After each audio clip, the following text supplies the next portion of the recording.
Olá, amigos, que todos estejam na paz e na graça de Jesus. Vamos estudar a lição da Escola Sabatina? E hoje, domingo 14 de agosto, a lição 8, ela tem como título A Generosidade do Nosso Pai.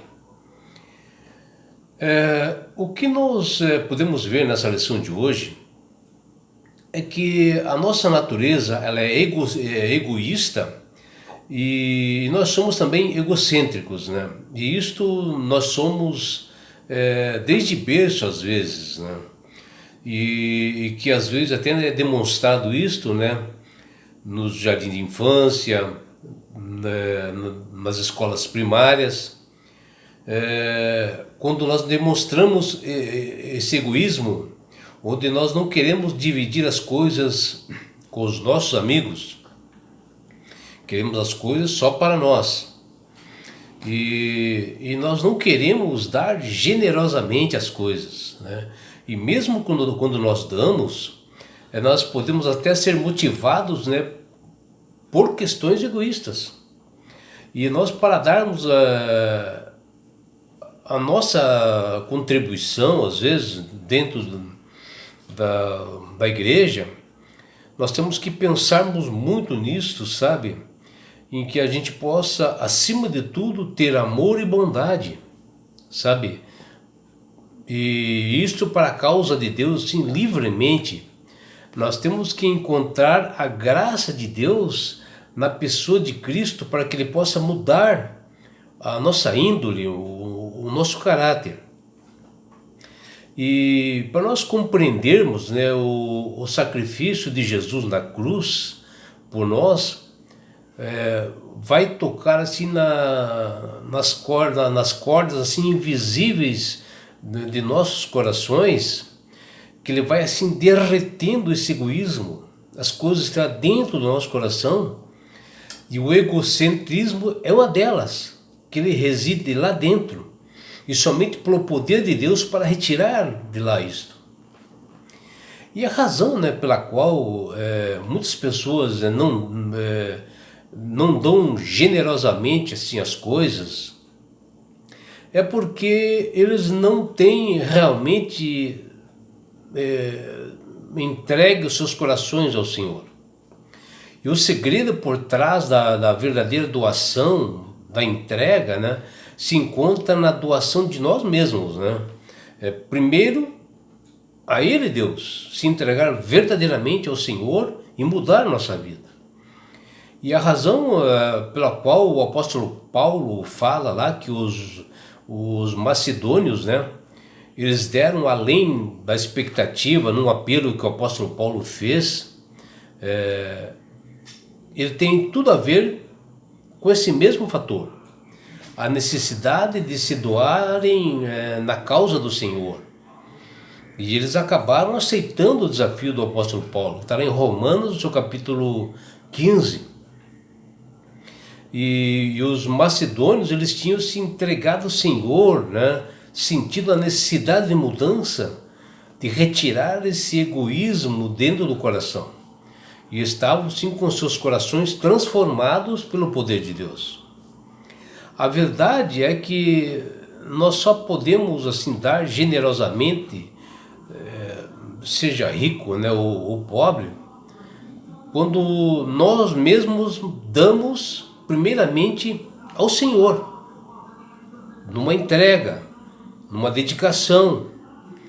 E nós sabemos que todas as coisas, né, elas cooperam para o bem daqueles que amam ao Senhor, daqueles que são chamados segundo o propósito de Deus, que está lá em Romanos, seu capítulo 8, versículo 28.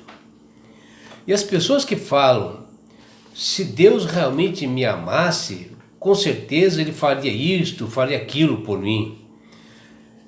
Uma pessoa que diz isto, elas não conhecem a história do mundo de pecados.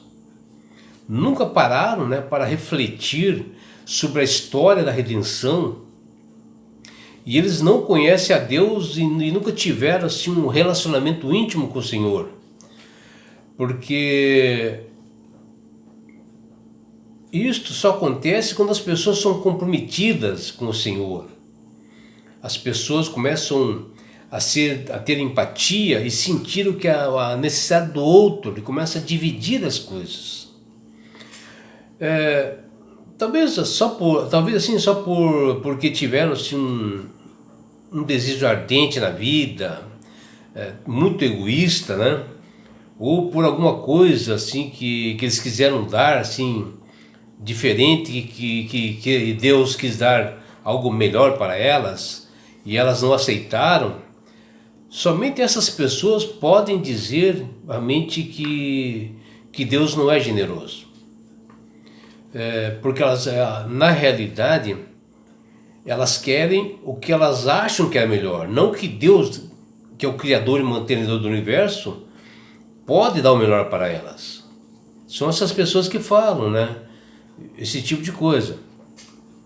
E quando nós vemos, né, a história de Abraão, que bem antes, né, do Monte Moriá, quando Deus pede para que ele sacrificasse o seu filho Isaque,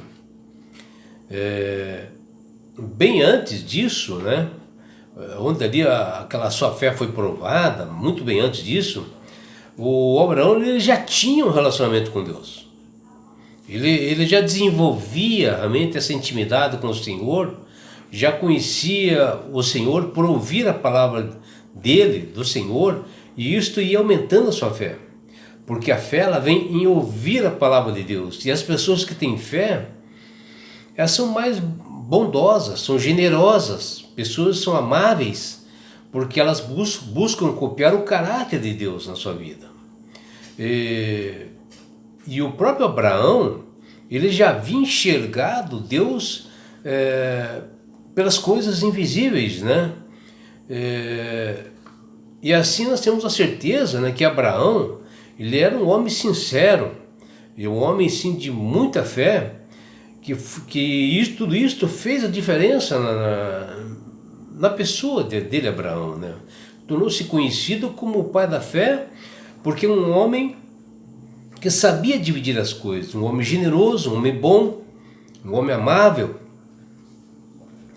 Abraão, pelo conhecimento que tinha de Deus e a intimidade que ele tinha com o Senhor, ele jamais duvidou de que Deus era amor e que a sua bondade se estendia por toda a humanidade.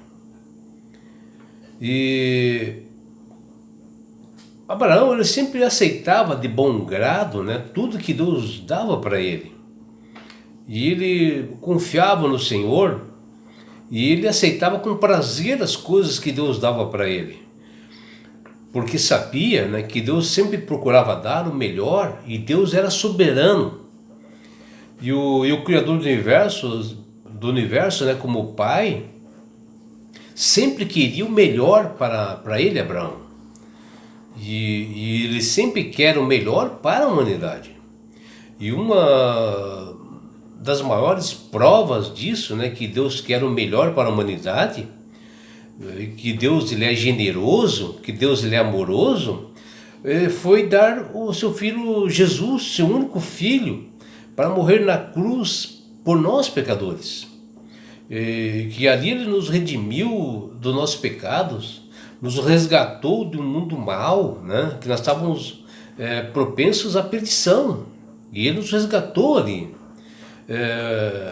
onde ele com as suas mãos poderosas nos conduziu, nos reergueu, né? Essa humanidade caída, e fez isto, né, por amor realmente à humanidade, porque ele queria ter um relacionamento, porque ele tinha amor, bondade e graça para dar para as pessoas, para os seus filhos. O apóstolo Paulo, no livro de Romanos, né, no capítulo 8, versículo 32, ele diz: aquele que não poupou o seu próprio filho, mas o entregou por todos nós. Deus ele não reteve ou evitou o sofrimento e a morte do seu único filho por nós pecadores.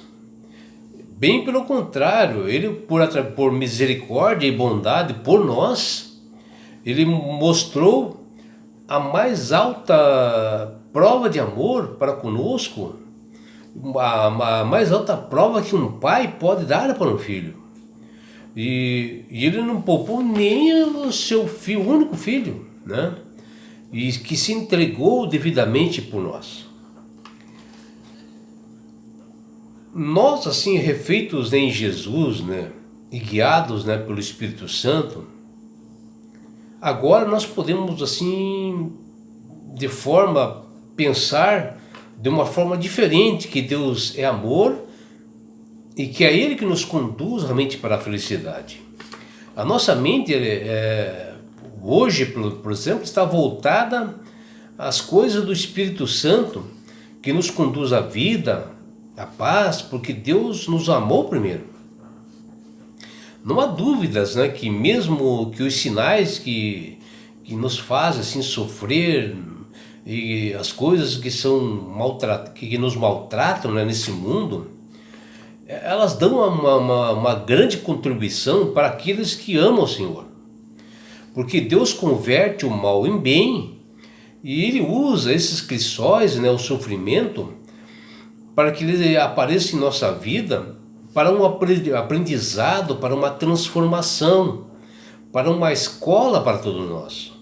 Uma oportunidade que ele dá a todos para se purificarem como ouro, para que nós possamos brilhar, né, e mostrar o ouro puro do caráter de Cristo, né, para o mundo, onde todos nós fomos predestinados a salvação.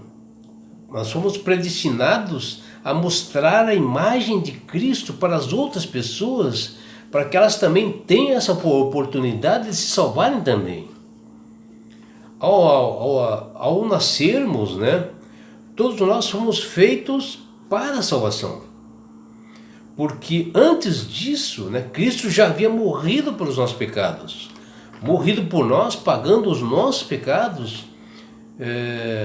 E Ele, sem pecado algum, teve que pagar esses pecados para que nós pudéssemos ter esse plano presente, esse presente que Deus deu para nós, que chama-se salvação. E é isto que Jesus fez por nós. E por isso que através do sangue de Cristo é que nos predestinou à salvação. É claro, né, que nós temos um Deus de amor, um Deus de bondade, mas também é um Deus de respeito, né, pelo livre-arbítrio das pessoas, para que elas possam decidir de que lado elas querem estar, da salvação ou perdição, se querem ou não querem a vida eterna. E a justificação, ela vem pela fé. Fé de nós aceitarmos a Jesus como Salvador e Senhor da nossa vida. E é ali que nós somos justificados para entrarmos no reino dos céus. E por isso que o reino da glória, que está para acontecer em breve, os sinais estão bem presentes aí, que é a segunda vinda de Jesus, só irão aqueles que obedecerem aos estatutos, aos mandamentos, né? Onde as pessoas obedecem por amor realmente ao Senhor, e fazer com que Jesus seja um estilo de vida, fazendo a vontade e o querer de um grandioso Deus.